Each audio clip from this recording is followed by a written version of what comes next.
Chapter 3 10 Against Grendel. "My God, it's like a slaughterhouse," said Hrothgar.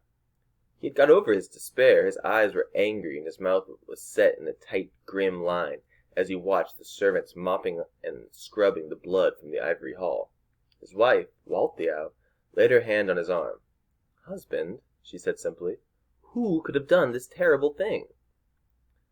"I don't know," admitted Hrothgar, "but when I find the culprits I shall make them pay for it, with blood of their own." Unferth, the son of Ecglaf, was standing nearby. He was a rude and drunken fellow, always ready to argue even with the king himself. "You'll never have revenge, great Hrothgar, mighty as you are," he said rather sneeringly in that hard, dull voice. "And how's that?" demanded Hrothgar. Unferth shrugged. His shoulders were narrow, and he had a boil on his neck. He rubbed with his toe at a smudge of blood on the floor where he stood. "Because this was no mortal deed," he said. 30 men gone in a night? No trace of their having offered any resistance? Well, it's obvious what happened. They were eaten." Waltheow gasped. "Eaten!" she exclaimed. Unferth nodded. A horrid little look of amusement hovered about his mouth. "That's right. Grendel was here." "Oh, I've never believed in Grendel," the queen said slowly. "It's a tale to frighten children when they're naughty. If you're not good, Grendel will gobble you up. That's what my old nurse used to say." She shivered, half pleased with the memory. "Besides," she went on, "all those stories of Grendel are very old. Nobody believes in that kind of thing any more." "Well, I do," snapped Unferth. "Grendel is the wickedest fiend who ever crawled in the darkness. He lives with the wolves and the mists. Some say that when Cain killed his brother, Abel, he ran away on all fours, howling like a dog, and did not stop until he found a den at the end of the earth. And in that den, cast out and damned by God, Cain joined with a loathly snake, as black as jet, that drank from the scum that comes from the liquids that bubble out of the bowels of hell. One of these children had 3 heads, and vipers instead of fingers. Another was mouthed like a shark, but could fly through the air. And the most hideous, evil of all was Grendel. The earth quaked at his birth, and the stars pitched into the sea. He is made of hate, greedy for men's blood, and the arch enemy of all good things. The vilest—" "All right," said Hrothgar. "There's no need to sound as though you enjoy it so much." Unferth scratched his boil with a grimy fingernail. His eyes, small and malicious, fed on Queen Waltheow's fear. "Grendel did this," he said, and with sinister softness after a long, uneasy pause, during which the only sound came from the scrubbing brushes of the servants trying to clean the blood from the walls. "I know it."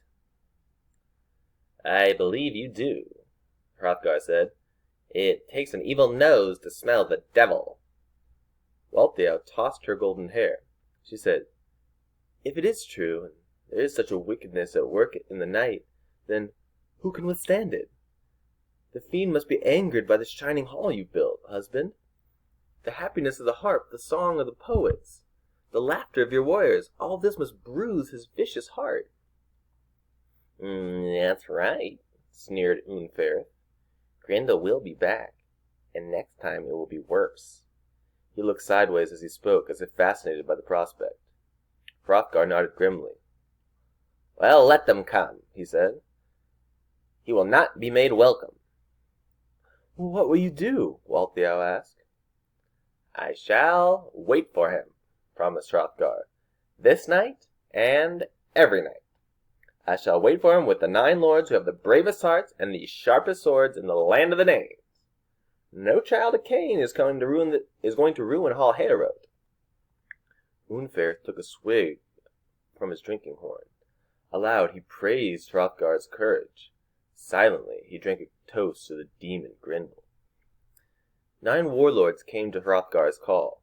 They swore vengeance when they learned what had happened to the 30 warriors of the king's bodyguard. It was because they slept, declared one. Grendel shall not catch us unawares. All were keen that so terrible a deed should be swiftly avenged, and that no further disaster befall the hall of the great king that the great king had built for them to feast in. Swords were honed, shields were polished, helmets daubed with grease so that the monster could not seize them easily to bite their heads. Hrothgar himself wore a golden breastplate that shone in the least light. He was determined to meet Grendel face to face, because of the insult to Heorot. Night fell. There was no moon, and the stars looked sparse and adrift in the punished sky. Queen Wealhtheow paced the corridors, wringing her white hands until the knuckle-bones nearly pierced the delicate flesh. Unferth, drunk, his buckle belt undone, leaned from a turret to scan the murky marsh. Hrothgar and his lords waited in the banqueting hall below. Food was set out, steaming on the tables, but nobody felt like eating it. The coming of Grendel was neither swift nor slow. This time the night so thick it was impossible to tell the precise moment when the creature emerged from his druggy pool and began to drag his coils toward the hall Heorot. There was only the sound to go by, the foul breath squeaking in little gasps, the noise in his throat like the splintery crunching of bones. The rats could not see him and ran over his scales in the dark. Grendel let them go. He was hungry for more than rats. The door to the banqueting hall was thick and studded. Stout bars held it shut against the night's alarms. None of the 10 waiting warriors had slept a wink. Hrothgar's eyes never left the door. He sat bolt upright, sword in hand, a broad axe at his side.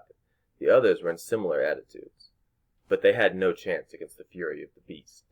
One moment the door was standing, and the next it was down, smashed by a single blow, and Grendel was upon them.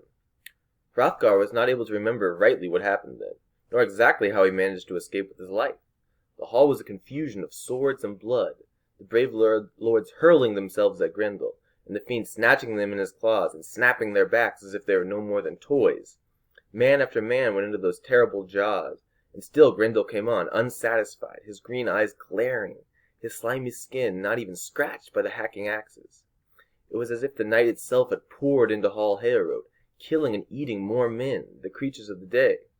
Torches went out as Grendel came past them. Soon the hall was pitch black, and only the sound of crunching and munching of bones and flesh. High above, Queen Wealhtheow began to scream and pray. Unferth had fainted, either from excitement or fear.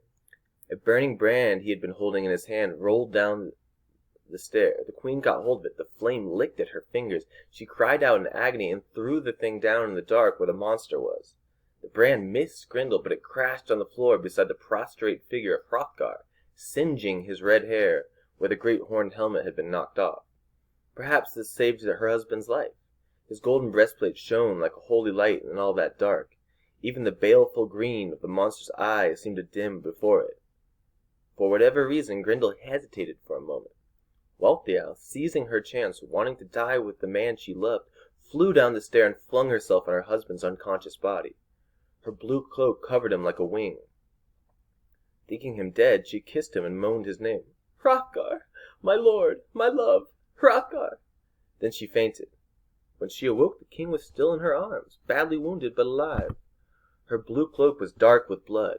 She began to tear it up and bind his wounds. Unferth stood over them, holding the brand with a tortured look in his eyes, as if his own hand were burning.